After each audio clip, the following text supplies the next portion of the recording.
Welcome back to Jersey Matters. Governor Phil Murphy gave his annual budget address in Trenton this week, and he's still looking for that millionaire tax, and there's a lot of other things on his agenda.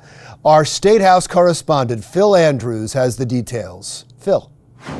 New Jersey Governor Phil Murphy gave his third annual budget address this week, and while there were numerous items in the address, there were three big-ticket items to speak of. But prior to delivering his budget address, the governor did the predictable and tried to put a light spin on the recent news that he might have a cancerous tumor on his kidney.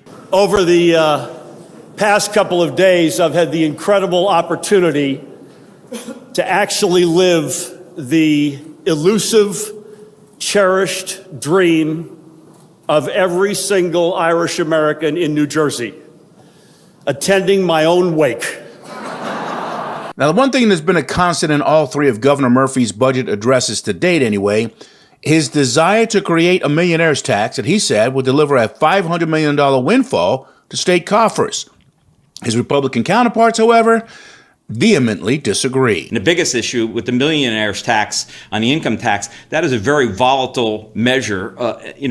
People can move in and out, and to use that based on any sort of budget planning is a mistake. Now, the governor's wish to impose a millionaire's tax actually got a boost this time around from Senate President Steve Sweeney and Assembly Speaker Craig Coughlin, who have opposed the millionaire's tax in the past, but agreed to work with him on this one if he agreed to put $1 billion into the state pension plan. The Senate President and I agree we need to do all we can to ensure the stability of our pension system. So in addition to a $794 million increase in fiscal 2021, our administration will make an extra $279 million payment into the pension system in this current fiscal year. The budget also included a recommendation to give $132 million to the New Jersey transit budget to help the ongoing efforts to improve that struggling system.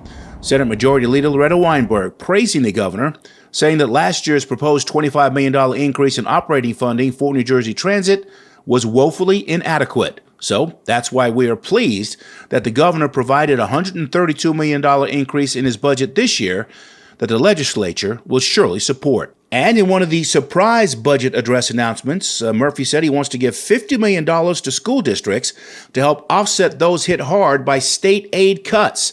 That plan, however, comes just 1 month after Murphy vetoed a bill championed by Senate President Steve Sweeney that would have allowed as many as 40 school districts to immediately raise taxes to make up for the school funding losses. We're getting results and making progress.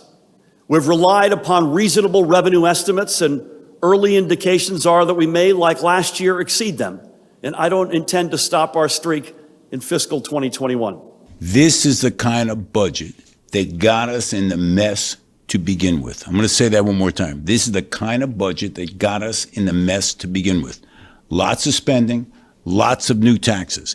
If we don't stop these old school budgets and start to really enact reforms, this state will continue to go down the path of bankruptcy. And so with the budget address now behind him, the governor will focus on a more pressing issue, and that is, of course, a March 4th date to have a potentially cancerous tumor removed from his kidney.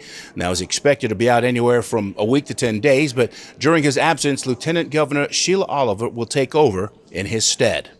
At the State House with the governor, for Jersey Matters, I'm Phil Andrews. All right, thanks a lot, Phil. There's a brand new device that helps teachers find out if their students are vaping. We'll tell you about it when Jersey Matters comes right back.